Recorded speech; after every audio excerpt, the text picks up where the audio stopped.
کیا آپ نے کبھی سوچا ہے کہ عیسائی لوگ کرسمس پر درخت کیوں سجاتے ہیں، یا یہ جو 25 دسمبر ہے اس کی اتنی اہمیت کیوں ہے؟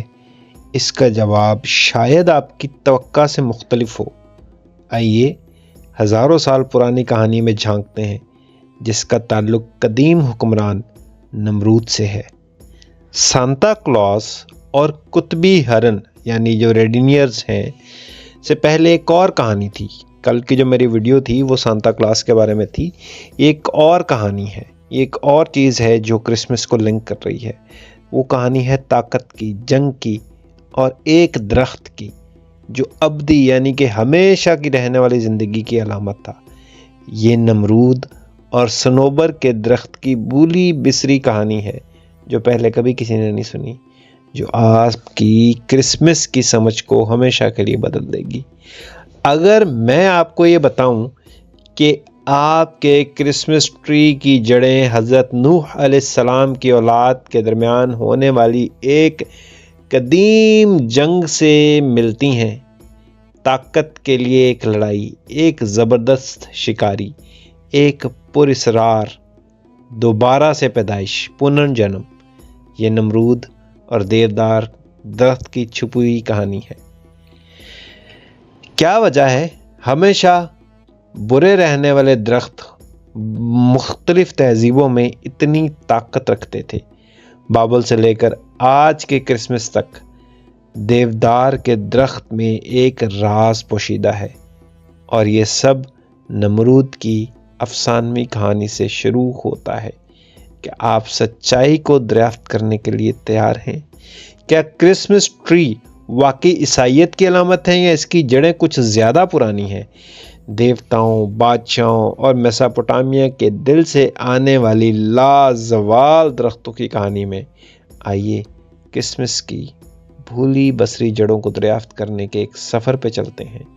ٹائم ٹریولرز کہا جاتا ہے کہ ایک درخت ایک زبردست بادشاہ کی قبر سے اگا، اور ہر سال اس کے نیچے تحفے رکھے جاتے تھے۔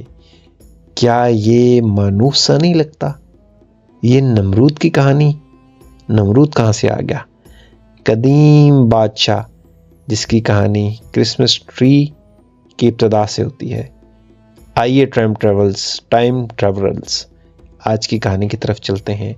آج میں آپ کو بٹھاؤں گا ٹائم مشین کے اندر اور لے جاؤں گا صدیوں پہلے حضرت نوح علیہ السلام کے سیلاب سے ہی کچھ تھوڑا بعد، کیونکہ جب ان کا سیلاب آیا، سیلاب کے بعد ان کی جو اولاد ان کے ساتھ تھی، اس میں ان کی ایک اولاد کا نام حام تھا، اور اسی حام کا جو پڑپوتا تھا اس کا نام تھا کوش، اور اسی کوش کے بیٹے کا نام تھا نمرود۔ جی ہاں، میں پہلے ایک ویڈیو کے اندر بتا چکا ہوں کہ حضرت ابراہیم علیہ السلام اور نمرود کی جو آپس کی جو کہانی ہے، اس کے پیچھے کچھ خاندانی مخاصمت بھی تھی۔ دو حضرت ابراہیم علیہ السلام تو پیورلی اللہ کے بندے تھے اور اللہ کی بات لے کر گئے تھے، لیکن نمرود نے اس کو تھوڑا غلط طریقے سے سمجھا، کیونکہ کہا جاتا ہے کہ دونوں ہی حضرت نوح علیہ السلام کی اولاد تھے، کیونکہ نوح آدم ثانی ہے، ٹھیک ہے، تو دونوں نوح علیہ السلام کی اولاد تھے، اور حضرت ابراہیم کسی اور بیٹے شاید سام کی اولاد میں سے تھے، جبکہ جو نمرود ہے وہ حام کی اولاد میں سے تھا۔ صحیح ہے؟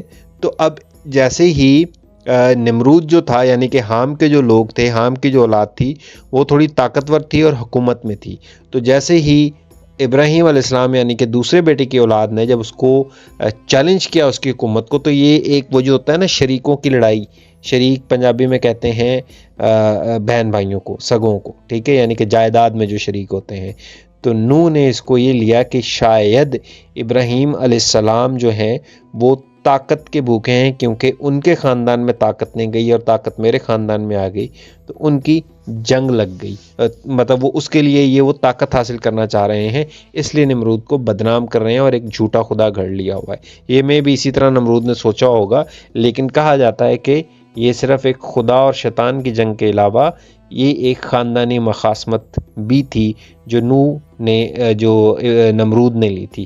تو میں کہانی کا باضابطہ ابھی جو ہے اسٹارٹ کرتا ہوں۔ نمرود قدیم داستانوں میں ایک اہم شخصیت ہے، ہم سب کو پتہ ہے۔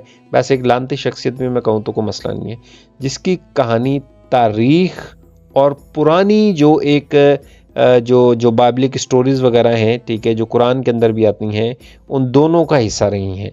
نمرود کو ایک بہترین شکاری، زبردست شکاری کے طور پہ جانا جاتا تھا۔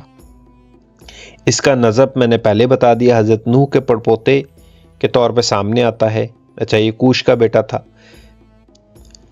عہد طوفان کے بعد، یعنی تقریباً 2300 قبل مسیح میں، طوفان کے بعد حضرت نوح کی اولاد زمین پر دوبارہ آباد ہوئی۔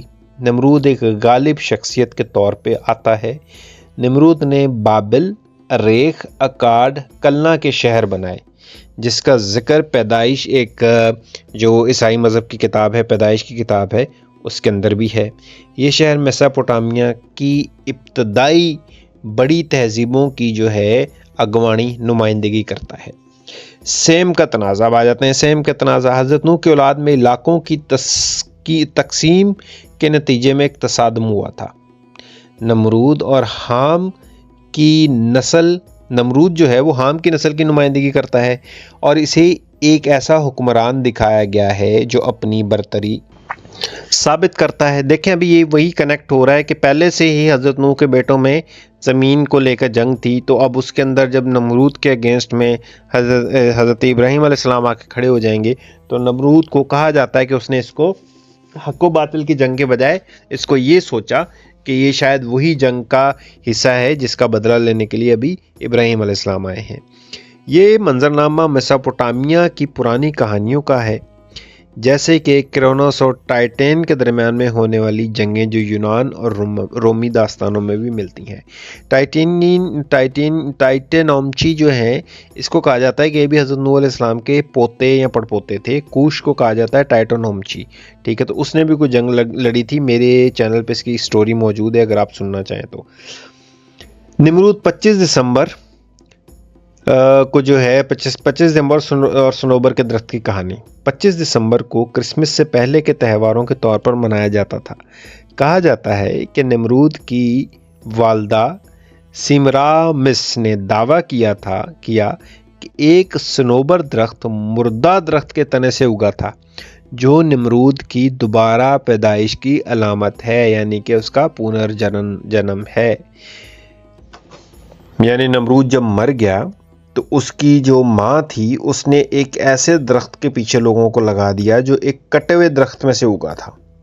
اب وہ لوگ نمرود کے اس چکر میں، جو بھی نمرود کے لعنتی کے ماننے والے تھے، اسی درخت کے آس پاس تحفے رکھ کے جاتے تھے، تو وہیں سے کرسمس ٹری کی جو ہے وہ بنیاد پڑ گئی۔ اب اس کے اندر جو ہے آپ ڈفرینٹ قسم کے آپ کو ریفرنسز مل جائیں گے، ٹھیک ہے، جس میں یہ بتایا گیا ہے کہ جو یہ دیودار کا جو درخت تھا یا صنوبر کا جو درخت تھا وہ کتنا مقدس تھا۔